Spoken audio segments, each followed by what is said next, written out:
جناب بلاول بھٹو زرداری صاحب سے کہ وہ تشریف لائیں اور خطاب کریں. بلاول بھٹو زرداری صاحب. وزیر اعظم بسم اللہ الرحمن الرحیم. السلام علیکم. میں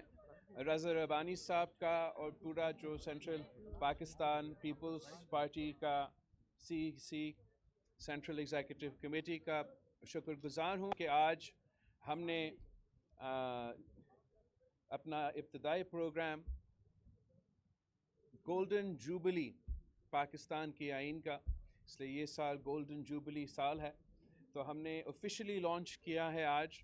کہ پاکستان پیپلز پارٹی 2023 کو golden jubilee of the 1973 constitution کا سال منا رہا ہے. پاکستان پیپلز پارٹی سمجھتی ہے کہ 1973 کانسٹیٹیوشن ہمارا آئین بھٹو شہید کا امانت ہے، اور شہید ذوالفقار علی بھٹو نے کنسنسس کے ساتھ پہلی دفعہ اس ملک میں ایسے آئین لے کے دیا جس میں ساری شہریوں کے حقوق کا تحفظ کیے گئے، عام آدمی کے حقوق کا تحفظ کیے گئے، مزدور سے لے کے کسان تک کا جو حق ہے، جو حقوق ہے، ان کا تحفظ کیا گیا. ہمارا صحافیوں کا جو فریڈم آف اسپیچ کا رائٹ ہے اس کا تحفظ کیا گیا، اور ایک ایسا آئین جو سارے صوبوں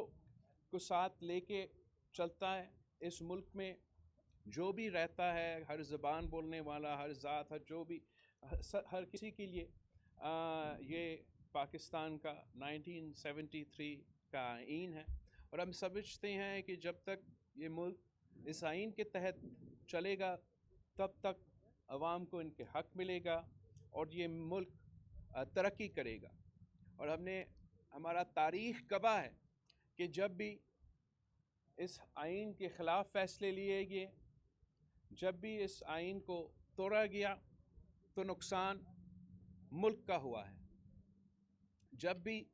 اس آئین کے خلاف فیصلے لیے گئے تو نقصان اس ملک کے عوام کا ہوا ہے. اور اس سال جب کہ ہمارا گولڈن جوبلی ہے تو ہمیں یہ موقع ہے کہ ہم پاکستان کا نیا نسل کو، جنہوں نے نہیں دیکھا قائد عوام کا دور، جنہوں نے شہید بی بی کا دور نہیں دیکھا، جنہوں نے عامر ضیاء یا عامر مشرف کا دور نہیں دیکھا، یہ سال ہمارے لیے ایک موقع ہے کہ ہم نیا نسل کو سمجھائیں کہ کس طریقے سے اس آئین کے تحت ان کو حقوق دیا جا رہا ہے، کس طریقے سے کہ اس آئین سے پہلے ہر پاکستانی کے پاس وہ حق نہیں تھا کہ وہ ووٹ دے سکے. یہ بھٹو شہید کا 1973 کی آئین ہے جس نے یونیورسل سفریج دلوایا، ون مین ون ووٹ دلوایا. بھٹو شہید کے آئین سے پہلے صرف امیر کے پاس حق تھا کہ وہ ووٹ ڈالے. اگر آپ کے پاس پیسہ تھا، اگر آپ ٹیکس بھرتے تھے تب آپ ووٹ ڈال سکتے تھے، تب آپ اپنے نمائندے چن سکتے تھے، تب آپ اپنے ملک کے قسمت کے فیصلے لے سکتے تھے. لیکن اگر آپ غریب تھا اور آپ کے NTS نمبر نہیں تھا تو آپ ووٹ تک نہیں دے سکتے تھے. اگر آپ ووٹ نہیں دے سکتے تھے تو بولنے، اپنے حق مانگنے تو دور کی بات ہے. جو عام آدمی ہے، جو غریب عوام ہے، جو اس ملک کا مزدور ہے، جو اس ملک کا کسان ہے، وہ اس لیے آج تک شہید ذوالفقار علی بھٹو کو یاد کرتے تھے کہ اس آئین سے پہلے تب بھی وہ اسی ملک میں رہتے تھے، اور جو امیر لوگ ہیں، جو طاقتور لوگ ہیں، ان کے ساتھ رہنا پڑتا تھا. لیکن اس آئین سے پہلے الیکشنز بھی ہوتے تھے، لیکن قائد عوام کا اس آئین کے بعد وہ طاقتور آدمی، وہ امیر آدمی مجبور ہوا کہ وہ عام آدمی کے پاس جائے، عزت سے بات کرے. اور پہلی دفعہ ہوا کہ پاکستان میں وہ طاقتور طبقہ، وہ امیر طبقہ مجبور ہوا کہ وہ جائے اور عام آدمی سے بھیک مانگے کہ آپ ہمیں ووٹ دیں. اور اس طریقے سے قائد عوام نے اس ملک میں ایک انقلاب لے کر آیا اور راتوں رات عام آدمی کو وہ طاقت دلایا جس سے ہر انسٹیٹیوشن، ہر ادارہ، ہر طاقتور شخص مجبور ہوا کہ اب پاکستان کی عوام کا رائے لے کے آگے بڑھنا پڑے. ہم نے دیکھا ہے کہ اس آئین نے بڑے بڑے ادارے قائم کیے. اس آئین نے ہمارے سامنے جو پارلیمان کھڑا ہے، جو اس پورا ملک کا نمائندگی کرتا ہے، یہ ادارہ بھی بنایا ہے. یہ جو ہمارے پیچھے ہمارا سائڈ پہ ایک ادارہ کھڑا ہے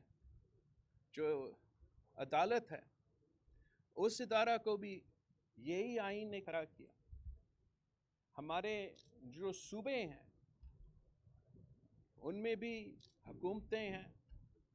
اور وہ صوبے بھی جس شکل میں ہیں اور جیسے ہیں وہ اس آئین کی وجہ سے ہیں. اور اگر آج تک یہ ملک چلتا آ رہا ہے تو وہ اس لیے کہ اس آئین کی وجہ سے. اور میں سمجھتا ہوں کہ اس آئین کے لیے اور اس ملک کے لیے اپنے تاریخ میں کافی امتحان آئے ہیں. ضیاء کا دور ایک امتحان تھا، مشرف کا دور ایک امتحان تھا، اور حال ہی میں جس سلیکٹڈ دور سے ہم گزرے، جس کے نتیجے میں ہمارا ووٹ کا حق پہ ڈاکہ مارا گیا، ہمارے ادارے پہ ڈاکے مارے گئے، ہمارا عوام کا پیٹ پہ، جیب پہ ڈاکہ مارا گیا، معیشت کی جو بیک بون ہے اس کو تروایا گیا. وہ بھی ایک امتحان تھا ہمارا آئین کے لیے. مگر جس وقت سے ہم آج گزر رہے ہیں یہ بھی ایک قسم کے امتحان ہے.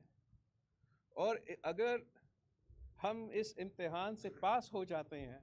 تو پاکستان کی جمہوریت بھی ترقی کر سکتا ہے، پاکستان ترقی کر سکتا ہے. لیکن اگر ہم اس امتحان سے فیل ہوتے ہیں تو میرا خدشہ ہے کہ اس سے عوام کا بھی نقصان ہوگا، ملک کا بھی نقصان ہوگا، اور جمہوریت کا بھی نقصان ہوگا. انگریزی میں ایک کہاوت ہے کہ all that is required for evil to succeed is for good men to say nothing. تو میرا خیال میں کہ ہم اس کہاوت کو اڈاپٹ کر سکتے ہیں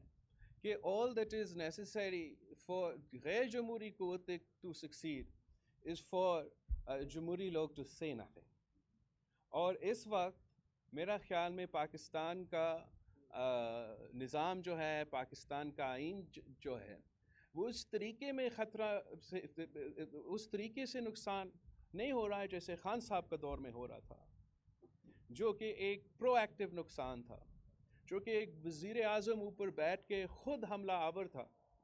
کہ میں کیسے 18ویں ترمیم کو کمزور کروں، میں کیسے میڈیا پہ پابندیاں لگا دوں، میں کس طریقے سے اپنے مخالف کو جیل میں بند کر سکتا ہوں، میں کس طریقے سے نیب چیئرمین کو ذاتی مسئلے پہ دھمکی کر کے اپنے مخالفین کو بند کر سکتا ہوں. وہ تو ایک پرو ایکٹیو طریقے سے ہمارا آئین جو ہے، ہمارا جو نظام جو ہے وہ خطرے میں تھا. آج اگر کوئی خطرہ ہے وہ اس سے ہے کہ ان ایکشن سے. اور اس لیے میرا خیال میں یہ جو انیشیٹو رضا ربانی صاحب کا CC کا ہے کہ ہم اس سال اپنا گولڈن جوبلی منائیں گے، تو اپنا آئین کا گولڈن جوبلی مناتے ہوئے ہمیں یہ موقع ملے گا کہ ہم نہ صرف اپنا تاریخ کو یاد کریں، مگر آج کی جو مسائل ہیں، آج کی جو مسئلے ہیں،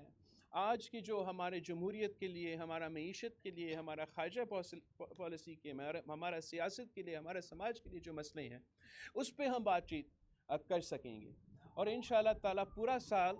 ہم یہ گولڈن جوبلی منائیں گے. سارے جو صوبائی کیپٹلز ہے وہاں بھی منایا جائے گا. ہم سیمینارز بھی رکھیں گے، اسٹڈی سرکلز بھی رکھیں گے جس پہ ہم تاریخ اور ہمارا نظریہ بھی اور ہمارا آئین کا مقصد بھی سمجھا سکیں گے. اور ہم وہ مختلف کمیونٹیز کو موقع دیں گے جن کو فائدہ ملا ہے اس آئین سے، چاہے وہ ہمارا لیبر ہو، چاہے وہ ہمارا کسان ہو، کہ وہ بھی اپنے طریقے سے ہمارا گولڈن جوبلی منائے. اور اگر ہم آئین کا گولڈن جوبلی سال منا رہے ہیں اور پورے سال یہ ایونٹس ہو رہے ہوں گے، اگر خدا نہ خواستہ ایسا کوئی غیر آئینی قدم لیا جائے، ایسا کوئی غیر جمہوری قدم لیا جائے، تو پاکستان پیپلز پارٹی کے چیئرمین سے لے کے سینٹرل ایگزیکٹو کمیٹی ممبر سے لے کے کارکن تک ہمیں موقع نہیں ہوگا کہ ہم خاموش رہے. اس لیے رضا ربانی صاحب ہمارے لیے اتنے سارے ایونٹس رکھیں گے کہ انشاءاللہ تعالی ہم ایک شان و شان طریقے سے ہمارا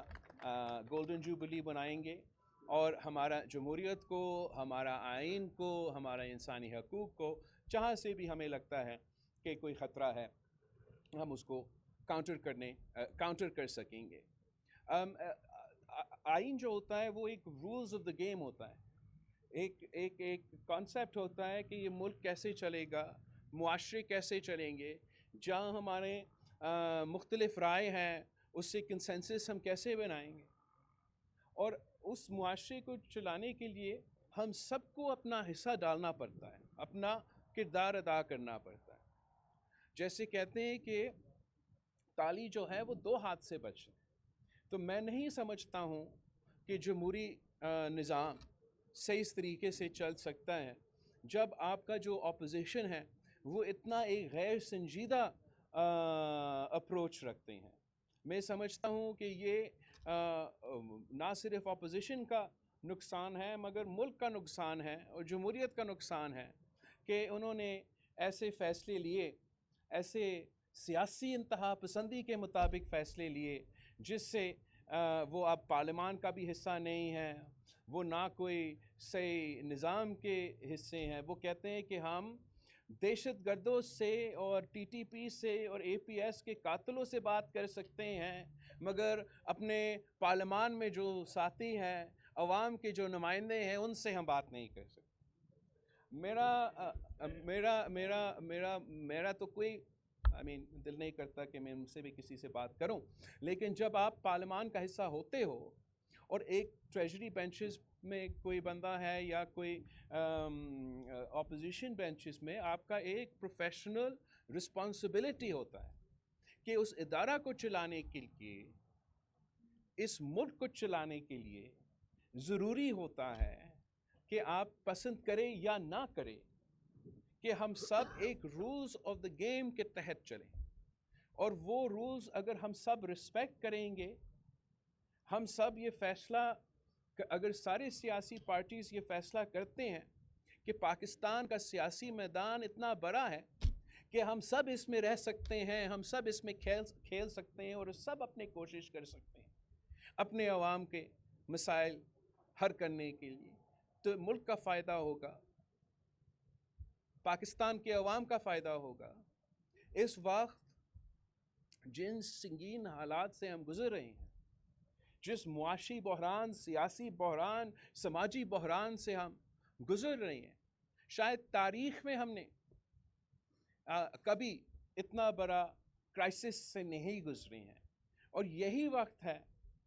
کہ سب کو ایک منیمل کامن ایجنڈا پہ اگری ہونا پڑے گا،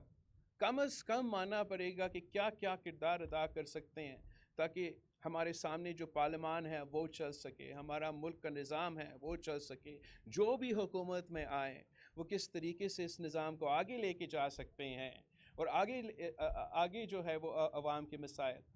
کیسے حل ہوں گے. اس کے لیے پاکستان کی سینٹرل ایگزیکٹو کمیٹی نے یہ بھی فیصلہ لیا ہے کہ ہم ایک minimum basic rules of the game کے لیے، ایک آپ سمجھے کوڈ آف کانڈکٹ کے لیے پاکستان پیپلز پارٹی ایک کمیٹی تشکیل دے گی جس سے ہم سارے سیاسی جماعتوں سے رابطہ کرنے کے لیے تیار ہے، ان کو ہم پسند کرتے ہیں یا نہیں، کہ جو منیمم کوڈ آف کنڈکٹ ہے، جس کوڈ آف کنڈکٹ کے تحت ہم پارلیمان کے اندر ایک دوسرے کے ساتھ چلیں گے، کس کوڈ آف کنڈکٹ کے تحت ہم ایک دوسرے کے مقابلے کریں گے الیکشن کے دور میں، کس کوڈ آف کنڈکٹ کے تحت ہم پارلیمان کے اندر اور پارلیمان کے باہر ایک دوسرے کے ساتھ سلوک کریں گے. اگر پاکستان کی سیاسی جماعتیں اتنی ہی کنسنسس آپس میں بنائیں تو میں سمجھتا ہوں کہ جو ملک کے بحران ہیں، جو ملک کے کرائسس ہے ہم وہ شاید حل کر سکیں گے، آگے بڑھ سکیں گے۔ اگر ہر سیاسی جماعت کا یہی سوچ ہوگا کہ یا میں کھیلوں گا میں کسی کو نہیں کھیلنے دوں گا، تو اس طریقے سے صرف جو نقصان ہے وہ پاکستان کے عوام کا ہوگا۔ اور آج جس مہنگائی، بے روزگاری اور معاشی بحران سے پاکستان کے عوام گزر رہے ہیں، میرا خیال میں کہ اسی ماحول میں اگر ہم اپنے سیاسی جماعتیں اپنے جو طریقہ کار ہیں وہ بہتر نہیں کرتے ہیں تو ہم پھر ان حالات کو نہیں سنبھال سکیں گے۔ ہم پاکستان کے ہم سب پہ یہ ذمہ داری ہے کہ ہم ایسے اپنے آپ کا کنڈکٹ کریں تاکہ ملک کو نہ نقصان ہو اور پاکستان کے عوام کا فائدہ ہو۔ تو میں آپ سب کو پاکستان کی آئین کا گولڈن جوبلی